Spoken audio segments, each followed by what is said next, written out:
नमस्कार आणि स्वागत आहे आपल्या या खास चर्चेत. नवीन वर्ष सुरू झालं की पहिला मोठा सण येतो तो म्हणजे मकर संक्रांत. आपल्यापैकी अनेकांसाठी संक्रांत म्हणजे तिळगुळ आणि पतंगबाजी. पण या पलीकडे या सणाला एक मोठं खगोलशास्त्रीय आणि सांस्कृतिक महत्त्व आहे. आज आपण याच मुळांपर्यंत पोहोचणार आहोत. आपण आज ज्या माहितीवर बोलणार आहोत ती एका खूपच इंटरेस्टिंग व्हिडिओमधून घेतली आहे, ज्यात 2026च्या मकर संक्रांतीबद्दलची पारंपरिक माहिती दिली आहे. तर चला, या माहितीच्या आधारे 2026ची संक्रांत नेमकी कशी असेल याचा एक सखोल आढावा घेऊया. सुरुवात करूया सर्वात मूलभूत प्रश्नापासून. या वर्षीची तारीख आणि वेळ काय आहे? नक्कीच. आणि ही पारंपरिक माहिती की नाही आपल्याला या सणाकडे पाहण्याचा एक वेगळा दृष्टिकोन देते. बरोबर. साधारणपणे दिवाळी किंवा इतर सणांच्या तारखा कशा बदलतात, हो. पण मकर संक्रांत मात्र जवळजवळ नेहमीच 14 जानेवारीला येते. आणि 2026 मध्येही हा सण बुधवार 14 जानेवारी रोजीच साजरा केला जाईल. ही गोष्ट मला नेहमीच खूप रंजक वाटते. हो. पण असं का होतं? यामागे काय कारण आहे? याचं कारण आपल्या कालगणनेच्या पद्धतीत आहे. म्हणजे आपले बहुतेक सण चांद्र कालगणनेनुसार ठरतात. अच्छा, म्हणजे चंद्राच्या स्थितीनुसार. अगदी. त्यामुळे त्यांच्या तारखा बदलतात. पण मकर संक्रांत हा पूर्णपणे सौर कालगणनेवर, म्हणजे सूर्यावर अवलंबून असलेला सण आहे. मकर संक्रांत या नावाचा अर्थच आहे सूर्याचा मकर राशीत होणारा प्रवेश. संक्रमण. हो, संक्रमण. आणि हे संक्रमण दरवर्षी 14 किंवा कधीतरी 15 जानेवारीलाच होतं. म्हणजे हा एक प्रकारे पृथ्वी आणि सूर्याच्या नात्याचा उत्सव आहे. 2026 मध्ये हा प्रवेश नेमका कधी होणार आहे? 2026 मध्ये सूर्य मकर राशीत दुपारी 3:06 प्रवेश करेल. आणि याच क्षणापासून संक्रांतीचा पुण्यकाळ सुरू होतो, जो सूर्यास्तापर्यंत मानला जाईल. पुण्यकाळ म्हणजे हा एक शुभ कार्यांसाठी, विशेषतः दानासाठी सर्वोत्तम मानलेला वेळ, बरोबर? अगदी बरोबर. या वेळेत केलेली सत्कर्मे, दानधर्म हे सगळं अधिक फलदायी ठरतं अशी एक श्रद्धा आहे. म्हणजे दुपारी 3:06 सूर्यास्तापर्यंतचा वेळ यावर्षी खूप महत्वाचा आहे. हो, विशेष महत्वाचं आहे. वेळेचं महत्त्व तर कळलं, पण या सणाबद्दलची सर्वात आकर्षक गोष्ट म्हणजे दरवर्षी संक्रांतीला एक मानवी रूप दिलं जातं. जणू काही त्या वर्षाची एक पर्सनॅलिटी ठरवली जाते. 2026ची ही पर्सनॅलिटी नेमकी कशी आहे? तुम्ही खूप चांगला शब्द वापरला, पर्सनॅलिटी. कारण हे वर्णन खरंच तसंच असतं. ही एक प्रतिकात्मक मांडणी आहे, जी पंचांग आणि ज्योतिषशास्त्राच्या आधारावर केली जाते. हो. सोप्या भाषेत सांगायचं तर सूर्य मकर राशीत प्रवेश करतो त्या क्षणाची जी ग्रह नक्षत्रांची स्थिती असते ना, ती या प्रतिकांना ठरवते. आणि ही स्थिती प्रत्येक वर्षी वेगळी असते, म्हणून संक्रांतीचं रूपही बदलतं. तर मग काय सांगते 2026ची ही प्रतिकात्मक पर्सनॅलिटी? 2026 मध्ये संक्रांतीचं रूप मोठं सूचक आहे. तिचं वाहन आहे वाघ. वाघ? हो, वाघ. आणि हातात आहे गदा. थांबा. वाघ आणि गदा, हे तर खूप पॉवरफुल वाटतंय. कायसा आक्रमक आहेच. ही दोन्ही प्रतीकं शक्ती, संघर्ष आणि काहीशा आक्रमकतेकडे निर्देश करतात. पण त्याचवेळी तिचं वय कुमारी आहे आणि तिने वासासाठी जाईचं फूल घेतलंय. अरे वा, म्हणजे इथे एक प्रकारचा विरोधाभास दिसतोय. एका बाजूला वाघ आणि गदा, जी शक्ती आणि संघर्षाचं प्रतीक आहे, आणि दुसऱ्या बाजूला कुमारी अवस्था आणि जाईचं फूल, जे नवनिर्मिती आणि सौम्यतेचं प्रतीक आहे. तुम्ही अगदी अचूक मुद्दा पकडला आहे. या पारंपरिक संकेतानुसार 2026 हे वर्ष वरकरणी संघर्षमय किंवा आव्हानात्मक वाटलं तरी त्यात नवनिर्मितीची आणि सकारात्मक बदलांची शक्यता दडलेली असू शकते. इंटरेस्टिंग. अजून काय वर्णन आहे? तिने पिवळ्या रंगाचे वस्त्र परिधान केले आहे आणि ती पायस म्हणजे खीर खात आहे. म्हणजे हे समृद्धी आणि गोडव्याचंही प्रतीक झालं. अगदी. या सगळ्या प्रतीकांचा अर्थ लावून येणाऱ्या वर्षाचा एकंदरीत स्वभाव कसा असेल याचा अंदाज बांधला जातो. तर मग या सगळ्याचा सर्वसामान्यांवर किंवा समाजावर काय परिणाम होतो असं मानलं जातं? या पारंपरिक विश्लेषणानुसार संक्रांतीने ज्या वस्तू धारण केल्या आहेत किंवा वापरल्या आहेत त्या वस्तू महाग होतात, बरोबर? अगदी बरोबर. त्या महाग होतात. उदाहरणार्थ 2026 मध्ये तिने पिवळे वस्त्र परिधान केल्यामुळे सोनं, हळद किंवा इतर पिवळ्या रंगाच्या वस्तूंच्या किमती वाढू शकतात, असा एक अंदाज बांधला जातो. आणि हातात गदा असल्यामुळे त्यामुळे समाजात काही प्रमाणात तणाव किंवा संघर्षाची स्थिती निर्माण होऊ शकते असंही मानलं जातं. आणि तिच्या दिशेबद्दलही काहीतरी उल्लेख होता नाही का? ती पूर्वेकडून पश्चिमेकडे जात आहे. हो, या दिशेच्या प्रवासालाही प्रतिकात्मक अर्थ आहे.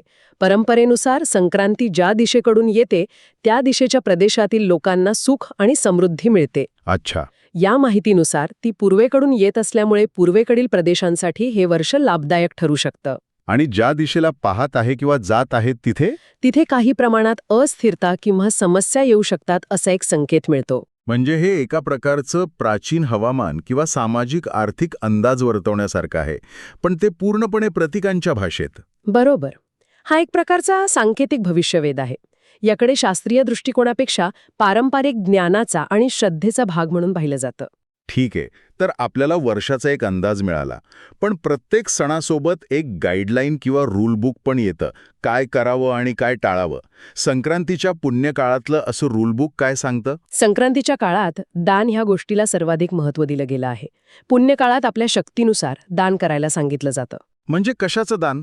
यात नवीन भांडी, गाईला चारा, अन्न, वस्त्र, तीळ, गूळ, सोनं, जमीन अशा अनेक गोष्टींचा समावेश आहे. यामागे केवळ धार्मिक पुण्य मिळवण्याचा हेतू नाही, तर समाजातील गरजू लोकांना मदत करण्याची एक सामाजिक समानतेची सुंदर भावना आहे. आणि या दानाचं फळ काय मिळतं असं मानलं जातं? धर्मशास्त्रानुसार या दिवशी केलेलं दान हे अत्यंत पुण्यप्रद मानलं जातं आणि ते 100 पटीने परत मिळतं अशी श्रद्धा आहे. ही झाली काय करावं याची यादी. पण काही गोष्टी करू नयेत असंही सांगितलं जातं. ती यादी सुद्धा खूप काही सांगून जाते, नाही का? हो, आणि ती खूप रंजक आहे. या काळात दात घासणे, कठोर बोलणे. कठोर बोलणं तर कधीच नाही बोलायला हवं. खरे, पण या दिवशी विशेष करून मग झाडं किंवा गवत तोडणे, गाई म्हशींची धार काढणे आणि शारीरिक सुखांपासून दूर राहणे अशा गोष्टी वर्ज्य मानल्या जातात. पण एक मिनिट, दात न घासण्यासारखी सामान्य गोष्ट किंवा गायीची धार न काढणं यामागे काय विचार असेल, हे आजच्या काळात थोडं अव्यवहार्य वाटू शकतं. तुमचा प्रश्न खूप महत्वाचा आहे. या नियमांकडे शब्दशः पाहण्यापेक्षा त्यामागील भावना समजून घेणं गरजेचं आहे. यामागे त्या दिवसाचं पावित्र्य जपण्याचा आणि अहिंसेचा एक मोठा संदेश आहे. झाडं किंवा गवत न तोडणे हा निसर्गाप्रती आदर आहे. अच्छा. आणि गाई म्हशींची धार न काढण्यामागे त्या दिवशी प्राण्यांनाही आराम देण्याचा विचार असू शकतो. आणि दात न घासणं त्यामागे कदाचित शरीरालाही त्या दिवशी एक प्रकारचा संयम शिकवण्याचा हेतू असेल. थोडक्यात या नियमांतून संयम, अहिंसा, निसर्गप्रेम आणि पवित्रतेचा एक सर्वसमावेशक संदेश दिला जातो. म्हणजे हा स्वतःवर आणि आजूबाजूच्या सृष्टीवर प्रेम करण्याचा दिवस आहे. हा विचार खूपच छान आहे. आणि संक्रांत हा फक्त एका दिवसाचा सण नाही, तो 3 दिवस चालतो. हा एक संपूर्ण फेस्टिवल पॅकेज आहे. अगदी बरोबर. ही एक 3 दिवसांची सणांची मालिका आहे. मुख्य संक्रांतीच्या आदल्या दिवशी म्हणजे मंगळवार 13 जानेवारी 2026 रोजी भोगी असेल. भोगी हा उपभोगाचा, निसर्गाच्या विपुलतेचा उत्सव आहे. आणि याच दिवशी ती खास भाजी केली जाते, भोगीची भाजी. हो, त्या काळात उपलब्ध असलेल्या सर्व शेंगा, पापडी, वांगी, गाजर अशा अनेक भाज्या एकत्र करून एक पौष्टिक आणि चविष्ट भाजी बनवली जाते. सोबत तिळाची भाकरी आणि लोणी. हो, हा एक प्रकारे निसर्गाने दिलेल्या देणगीचा, त्याच्या विपुलतेचा उत्सव साजरा करण्याचा प्रकार आहे. भोगीनंतर येतो मुख्य दिवस, मकर संक्रांत. माझ्यासाठी तर लहानपणी संक्रांत म्हणजे पतंग आणि तिळाचे लाडू. हा तिळगुळ ह्या गोड बोलाचा संदेश मोठेपणी जास्त महत्त्वाचा वाटायला लागतो, विशेषतः आजच्या सोशल मीडियाच्या काळात. तुम्ही बरोबर बोललात. तिळगुळ घ्या, गोड बोला हे फक्त एक वाक्य नाहीये, ते एक सामाजिक सूत्र आहे. नात्यांमधला कडवटपणा विसरून नवीन वर्षाची सुरुवात गोडव्याने करण्याचा हा संदेश आहे. आणि सुवासिनी स्त्रियांचे हळदी कुंकवाचे कार्यक्रम. हो, जे सामाजिक स्नेह आणि एकोपा वाढवण्यासाठी महत्वाचे ठरतात. आणि मग तिसरा दिवस, किंक्रांत. याला करी दिन असंही म्हणतात आणि हा दिवस अशुभ मानला जातो. यामागे काय कथा आहे? ज्यामागे एक पौराणिक कथा सांगितली जाते.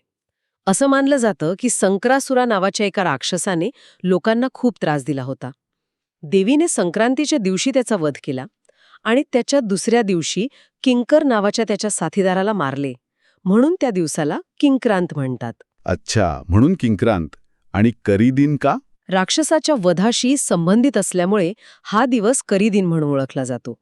आणि या दिवशी सहसा कोणतंही शुभ कार्य करत नाहीत. म्हणजे हा वाईटावर चांगल्याच्या विजयाचा उत्सव आहे, पण त्याचा शेवटचा दिवस थोडासा गंभीर मानला जातो. आणि हा उत्सव इथेच थांबत नाही, हळदी कुंकवाचा कार्यक्रम तर पुढे रथसप्तमीपर्यंत चालू राहतो. हो, हे अगदी खरंय. मकर संक्रांतीपासून रथसप्तमीपर्यंतचा जो काळ आहे तो संपूर्ण काळ पर्वकाळ म्हणून ओळखला जातो. म्हणजे हा खरं तर महिनाभराचा सण झाला. एका अर्थाने हो, हा काळ अत्यंत शुभ आणि आध्यात्मिकदृष्ट्या महत्वाचा मानला जातो. या काळात केलेली पुण्यकर्मे, जप तप आणि धार्मिक कार्य विशेष फलदायी ठरतात असं मानलं जातं. आणि तीर्थस्नानाचं महत्त्व पण याच काळात असतं बरोबर. हो, याच काळात तीर्थक्षेत्री, विशेषतः गंगा, यमुना, गोदावरी यांसारख्या पवित्र नद्यांमध्ये स्नान करण्याला खूप महत्त्व आहे. हा संपूर्ण काळ आध्यात्मिक ऊर्जा आणि सकारात्मकतेने भारलेला असतो, अशी श्रद्धा आहे. तर एकंदरीत 2026ची मकर संक्रांत केवळ एक सण नाही, तर ती खगोलशास्त्र, परंपरा, सामाजिक सलोखा आणि श्रद्धेचा एक सुंदर संगम आहे. आपण आज पाहिलं की तिची वेळ, तिचं प्रतिकात्मक रूप, त्याचे पारंपरिक अंदाज आणि या काळात करायची पुण्यकर्म, या सगळ्याला किती खोल अर्थ आहे. नक्कीच. ही सर्व माहिती आपल्याला आपल्या परंपरांच्या मुळांशी आणि निसर्गाशी जोडते. प्रत्येक प्रतिकामागे, प्रत्येक विधीमागे एक विचार दडलेला आहे, जो आपल्याला निसर्गचक्र आणि सामाजिक जबाबदारीची आठवण करून देतो. अगदी खरं आहे. या चर्चेतून या सणाकडे पाहण्याचा एक नवीन दृष्टिकोन मिळाला. आणि जाता जाता एक विचार करण्यासारखा मुद्दा असा आहे, आपण पाहिलं की या माहितीत दान, जप आणि तीर्थस्नान यांसारख्या बाह्य गोष्टींवर भर दिले आहे. विचार करण्यासारखी गोष्ट ही आहे की या बाह्य कृती आपल्या आतमध्ये, आपल्या विचारांमध्ये आणि वागण्यात सकारात्मक बदल घडवण्यासाठी कशा प्रकारे प्रेरणा देऊ शकतात. तिळगुळ घ्या, गोड बोला हे फक्त बोलण्यापुरतं मर्यादित न ठेवता ते खऱ्या अर्थाने आपल्या वागण्यात कसं आणता येईल. कदाचित या बाह्य विधींच्या माध्यमातून स्वतःमध्ये आंतरिक बदल घडवणे हाच या परंपरांचा खरा उद्देश असेल.